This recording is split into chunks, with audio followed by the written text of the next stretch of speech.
Manjeshwar railway ನಿಲ್ದಾಣ ಪುನರ್ ನವೀಕರಣದ ಕಾಮಗಾರಿ ಆಮೆಗತಿಯಲ್ಲಿ ಸಾಗುತ್ತಿರುವ ಹಿನ್ನೆಲೆಯಲ್ಲಿ ಮಳೆ ನೀರು ಹಾಗೂ ಕೆಸರು ತುಂಬಿರುವ ಹಿನ್ನೆಲೆಯಲ್ಲಿ ಪ್ರಯಾಣಿಕರು ಸಂಕಷ್ಟಕ್ಕೀಡಾಗಿದ್ದಾರೆ.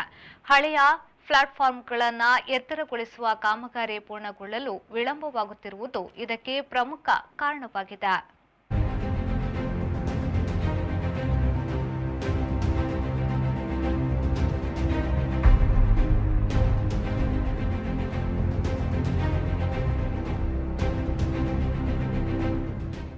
ನವೀಕರಣದ ಭಾಗವಾಗಿ ಇಕ್ಕಡೆಗಳಲ್ಲಿರುವ ಪ್ಲಾಟ್ಫಾರ್ಮ್ಗಳನ್ನು ಕೆಡವಿ ಮಣ್ಣು ಹಾಕಲಾಗುತ್ತಿದೆ. ಕಾಮಗಾರಿ ಪೂರ್ಣಗೊಳ್ಳದ ಕಾರಣ ಮಳೆ ನೀರು ಹಾಗೂ ಕೆಸರು ತುಂಬಿ ಹೋಗಿ ಕೆಸರುಗದ್ದೆಯಾಗಿದೆ. ಪ್ರಯಾಣಿಕರಿಗೆ ನಿಲ್ಲಲು ಅಥವಾ ಕೂರಲು ಸ್ಥಳ ಇಲ್ಲದಂತಾಗಿದೆ. ಪೂರ್ವ ಭಾಗದಿಂದ ರಾಷ್ಟ್ರೀಯ ಹೆದ್ದಾರಿಗೆ ಹೋಗುವವರು ಹಾಗೂ ಬರುವವರಿಗೂ ಕೂಡ ಸಮಸ್ಯೆ ಎದುರಾಗಿದೆ.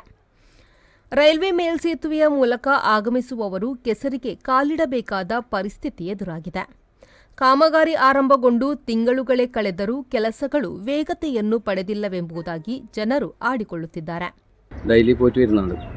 ഇപ്പോൾ മഴക്കാലത്ത് ഇങ്ങനെ സംവിധാനം ആക്കിയതുകൊണ്ട് എല്ലാവർക്കും ഇത് ബുദ്ധിമുട്ടാണ്. ബുദ്ധിമുട്ടെന്നെല്ലാം പറഞ്ഞാൽ അത് മാത്രമല്ല, ഈ സ്റ്റേഷന് മാത്രമല്ല, പോകുന്ന റോഡിൽ ഫുള്ള് കപ്പാടി നിറഞ്ഞിട്ട് ഓഫീസിൽ കയറാൻ പറ്റാത്ത അവസ്ഥയാണ്.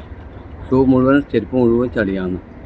അപ്പോൾ ഇത് കുറച്ച് നേരെ മഴ തുടങ്ങുന്നതിന് മുമ്പേ തുടങ്ങിയിട്ട് വർക്കൊക്കെ നടത്തിയാലും നല്ലതായിരുന്നു. അത് കൂടാണ്ട് ഇപ്പോൾ റോഡ് നമ്മൾ നേരെ മറ്റേ റോഡിലേക്ക് പോകാനുള്ള വഴി അതിന് ഒരു സംവിധാനവും ആക്കിയിട്ടാണ്. ഓടിച്ച് കുറേ ദൂരത്തേക്ക് ഒരു 1/2 കിലോമീറ്റർ 3/4 കിലോമീറ്റർ നടന്നിട്ട് വേണം യാത്ര ചെയ്യാൻ. അവിടെ ഇറങ്ങിക്കഴിഞ്ഞാൽ മറുഭാഗത്ത് ഫുൾ മുട്ടോളം ചളിയാണ്. അപ്പോൾ യാത്രക്കാർക്ക് ഇത്രയധികം ബുദ്ധിമുട്ടുള്ള സംഭവം ഭയങ്കര ബുദ്ധിമുട്ടാണ്. പറഞ്ഞിറക്കാൻ പറ്റാത്ത ബുദ്ധിമുട്ടാണ് ഇത്. കഷ്ടമാണ്. പിന്നെ അങ്ങ് പോയിക്കൊണ്ട് വന്നുള്ള ജാഗ ഇപ്പോൾ ബുദ്ധിമുട്ടായിട്ട് പോകാൻ കഴിയുന്നില്ല. കുറേ കഷ്ടത്തിലാണുള്ളത്. എന്തെങ്കിലും ഗവൺമെൻറ് ഇരിക്കുന്നത് കണ്ടുപിടിക്കണം. MLA വന്നിട്ട് പോയില്ലേ, ഇനി എന്തൊന്നും അവസ്ഥ കാണുന്നില്ല. പോകുന്നവർക്ക് വലിയ കഷ്ടമായിട്ട് കയറുന്നു. അപ്പോൾ നീ വേഗം ഉണ്ടാക്കിയിട്ട് കൊടുക്കുന്നത് നല്ലത്. മനുഷ്യന്മാർക്ക് ബുദ്ധിമുട്ടാക്കുന്നത് വേണ്ട. പിന്നെ ಕಾಂಗ್ರೆಸ್ ಭರಣ ಬರ್ತೀನಿ. അപ്പോൾ ಅವರು ಭರಣದಲ್ಲಿ ಜನ ಕೈಪಟ್ಟು ರಾಗಂ ಜಂಕ್ಷನ್ನಿಂದ ರೈಲ್ವೆ ಸ್ಟೇಷನ್ ತಲುಪಲು ಆಗ ಶಾಲೆಗೆ ಹೋಗುವ ಮಕ್ಕಳು ಹಾಗೂ ಗರ್ಭಿಣಿ ಸ್ತ್ರೀಯರು, ಅಂಗವಿಕಲರು ಹಾಗೂ ವೃದ್ಧರು ಎಲ್ಲ ತಲುಪಲು ಬಹಳ ಕಷ್ಟವಾಗಿದೆ. ಈ ಮಂಜೇಶ್ವರ ರಾಗಂ ಜಂಕ್ಷನ್ನಿಂದ ರೈಲ್ವೆ ಸ್ಟೇಷನ್ ಒಳಭಾಗಕ್ಕೆ ತಲುಪಲು ಇಲ್ಲಿ ಕಂಬಳದ ಗದ್ದೆ ಹಾಗೆ ಆಗಿದೆ. ನಮ್ಮ ಹೋಗುವ ಮಂಜೇಶ್ವರ ರಾಗಂ ಜಂಕ್ಷನ್ನಿಂದ ರೈಲ್ವೆ ಸ್ಟೇಷನ್ಗೆ ಹೋಗುವ ರಸ್ತೆ ಕಂಬಳದ ಗದ್ದೆ ಆಗಿದೆ. ಬಹಳ ಕಷ್ಟ ಅನುಭವಿಸ್ತಾ ಇದ್ದಾರೆ ನಾಡಿನ ಜನಗಳು.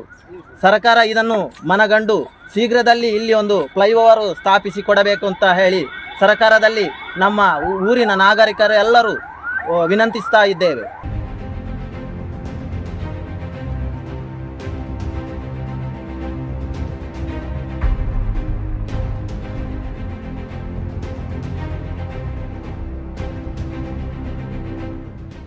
ಟಿಕೆಟ್ ಕೌಂಟರ್ ಹಾಗೂ ಸ್ಟೇಷನ್ ಮಾಸ್ಟರಿಗೆ ನಿರ್ಮಿಸಲಾಗುತ್ತಿರುವ ಕಚೇರಿಯ ಕಾಮಗಾರಿ ಅಂತಿಮ ಹಂತಕ್ಕೆ ತಲುಪಿದೆ. ರೈಲ್ವೆ ಪ್ರಯಾಣಿಕರಿಗೆ ಮೇಲ್ಸೇತುವೆಯ ಮೂಲಕ ರಾಷ್ಟ್ರೀಯ ಹೆದ್ದಾರಿಗೆ ತಲುಪಲು ಮೇಲ್ಸೇತುವೆಯ ಉದ್ದವನ್ನು ಇತ್ತೀಚೆಗೆ ಹೆಚ್ಚಿಸಲಾಗಿದೆ. ಮಳೆಗಾಲದಲ್ಲಿ ನೀರು ಕಟ್ಟಿ ನಿಲ್ಲುವ ಹಿನ್ನೆಲೆಯಲ್ಲಿ ಈ ಮೇಲ್ಸೇತುವೆ ಪ್ರಯಾಣಿಕರಿಗೆ ಹಾಗೂ ಪರಿಸರವಾಸಿಗಳಿಗೆ ಹೆಚ್ಚು ಸಹಾಯಕವಾಗಲಿದೆ. ಹಳೆಯ ಪ್ಲಾಟ್ಫಾರ್ಮ್ ಕೆಡವಿ ಎತ್ತರಗೊಳಿಸಿ ಮೇಲ್ದರ್ಜೆಗೇರಿಸಲಾಗುತ್ತಿದೆ. ಮೊದಲು ಹಳಿಯಿಂದ 50 ಸೆಂಟಿಮೀಟರ್ ಎತ್ತರವಿದ್ದ ಪ್ಲಾಟ್ಫಾರ್ಮ್ ಅನ್ನು ಈಗ 85 ಸೆಂಟಿಮೀಟರ್ಗೆ ಎತ್ತರಗೊಳಿಸಲಾಗಿದೆ. ಮೇಲ್ಭಾಗವನ್ನು ಸಂಪೂರ್ಣವಾಗಿ ಕಾಂಕ್ರೀಟೀಕರಣಗೊಳಿಸಲಾಗುತ್ತಿದೆ. ಪಶ್ಚಿಮ ಭಾಗದಲ್ಲಿ ಪ್ಲಾಟ್ಫಾರ್ಮ್ಗೆ ಸಂಬಂಧಿಸಿ ಆವರಣ ಗೋಡೆ ಕೂಡ ನಿರ್ಮಾಣವಾಗುತ್ತಿದೆ. 500 ಮೀಟರ್ ಉದ್ದವಿದ್ದ ಪ್ಲಾಟ್ಫಾರ್ಮ್ ಇನ್ನು 700ರಷ್ಟು ಹೆಚ್ಚಳಗೊಳ್ಳಲಿದೆ. ಆಮೆಗತಿಯಲ್ಲಿ ಸಾಗುತ್ತಿರುವ ಕಾಮಗಾರಿಗೆ ವೇಗತೆ ಹೆಚ್ಚಿಸಿ ಆದಷ್ಟು ಬೇಗನೆ ಕಾಮಗಾರಿ ಪೂರ್ಣಗೊಳಿಸಿ ಪ್ರಯಾಣಿಕರ ಸಂಕಷ್ಟವನ್ನು ದೂರೀಕರಿಸುವಂತೆ ಪ್ರಯಾಣಿಕರು ಹಾಗೂ ಊರವರು ಆಗ್ರಹಿಸಿದ್ದಾರೆ. Rahman Udyavara, V4 news, Manjeshwar.